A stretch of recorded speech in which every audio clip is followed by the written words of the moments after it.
Hi, my name is Kason Kunkelmann. I'm in 11th grade and this year I did my STEM fair project on building my own blacksmithing forge.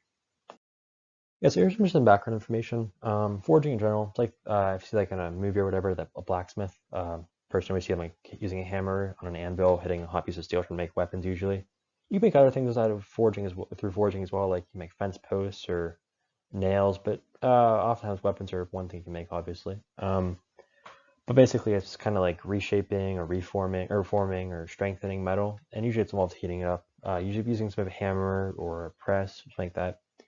But in general, you usually need a heat source to do that. It's for steel anyhow, and so you need to heat up the forging temperatures, about 1500 degrees ish. It varies for different purposes, but basically making it malleable enough to actually shape it and stuff with your hammer or whatever press, whatever you're using.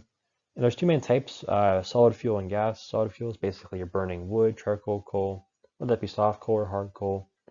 And they usually require like a source of forced air. As you can see in this picture over here, this is a coal forge, and there's a blower right here blowing air through this tube underneath here.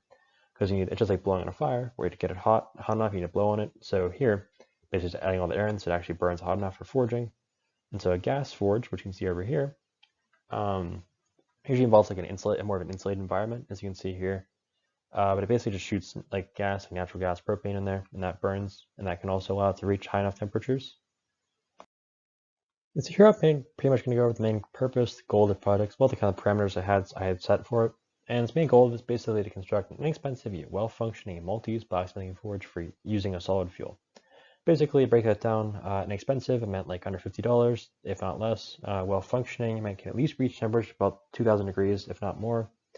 Multi-uses, and basically it can be able to heat up multiple different shapes and sizes of steel, and more specifically, at least steel that's over 8 inches long. Another thing is just being able to be very usable, making it's very easy to use, and very to tend to the fire very easily and clean it out. Another thing I said before, it's solid fuels. Basically, it's going to burn either wood, charcoal, or coal, that type of thing. And since my first design, pretty much, as you can see, it's pretty much a box of particle board. It's not the nicest thing, but I have mostly dirt.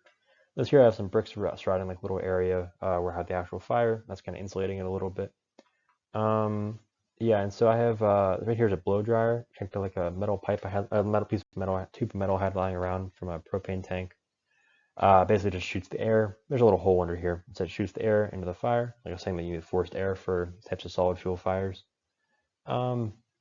Yeah, that's the main part of the structure. And the main also one thing to consider is that it's charcoal. That's the fuel source. Its evaluation of this was okay for a start.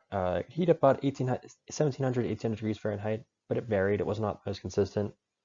And I know this because it could heat up about a bright orange color. It was kind of difficult to tend to the fire sometimes, and it was very cramped, small space in here. And occasionally the charcoal would pop out, and as you see, there's little black parts in the wood. It would actually burn it sometimes, which is a problem.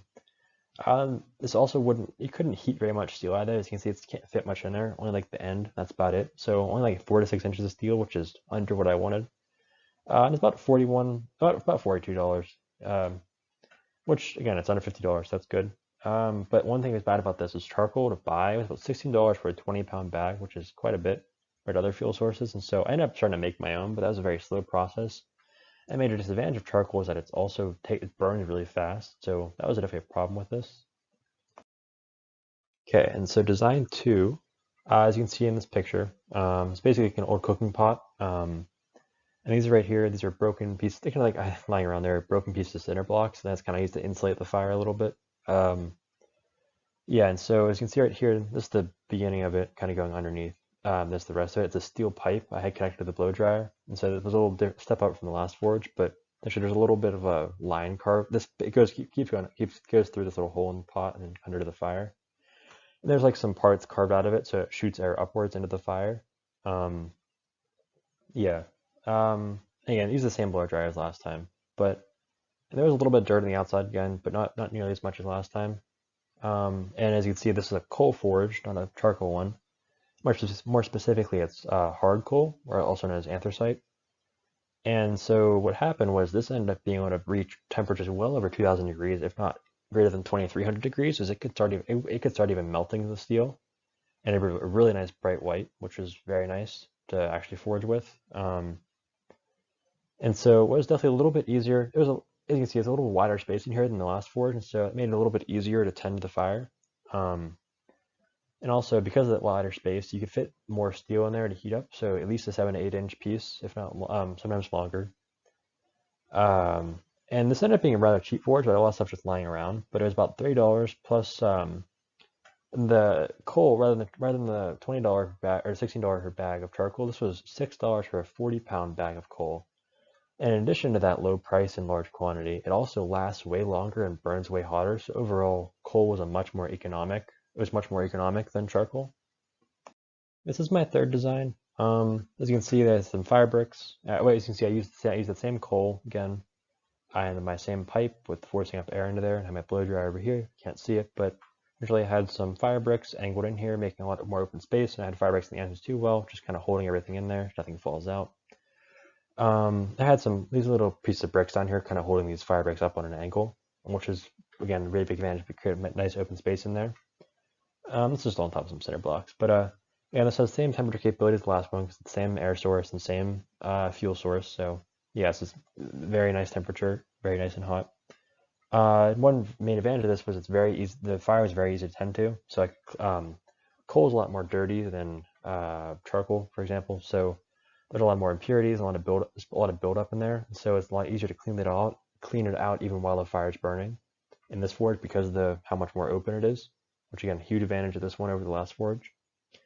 And another one, I guess, again, kind of blending with the open space, is that I can fit a lot more different sizes and shapes of steel into here. Because I can basically move this coal around and move it on top of it. Or I can even fit I can fit basically any length of steel over here as well, and even heat like the middle of a piece of rebar if I just lay it across here and basically pile up the coal on top of it. Again, a huge advantage. And this was about $45, and with that it's still under $50, so under my price limit. And it has again the pretty economic coal prices. And so one con of anthracite I mentioned before, but it's very easy to accidentally overheat your piece as well, which is a problem. But that's yeah, I'd still say the coal is better than charcoal because of the much longer burn time and hotter temperature. Here's my main conclusion. As I kind of probably implied before, design 3 was the best design. As all of them, they all stayed under the $50 budget. But what really stand out with this one is it tied for the highest temperature-wise, so went way over 2,000 degrees, which is good. It could heat many different shapes and sizes of steel, which is way better than the previous 2 designs. It could heat any length or whatever. And also another really important thing was that it was very easy to tend to the fire, which not other ones I had a little difficulty with. And also cleaning it out and stuff, which was huge, especially with the coal forge being a lot more dirty. Yeah, and again, being able to move it being such a more bigger space where the fire is, it allowed me to move around the coals and really, again, heat a lot more different sizes and shapes of steel. This, however, was not a perfect design. The coal, as I mentioned before, it's very easy to accidentally overheat and melt your workpiece in half or whatever and break it. That's something bad. Also, I didn't mention this before, but coal takes a while to heat up, at least 10 minutes, if not more, to fully heat up, nice temperature. And also, this forge I just have to take apart and rebuild each time, so that's just a little annoying, but yeah.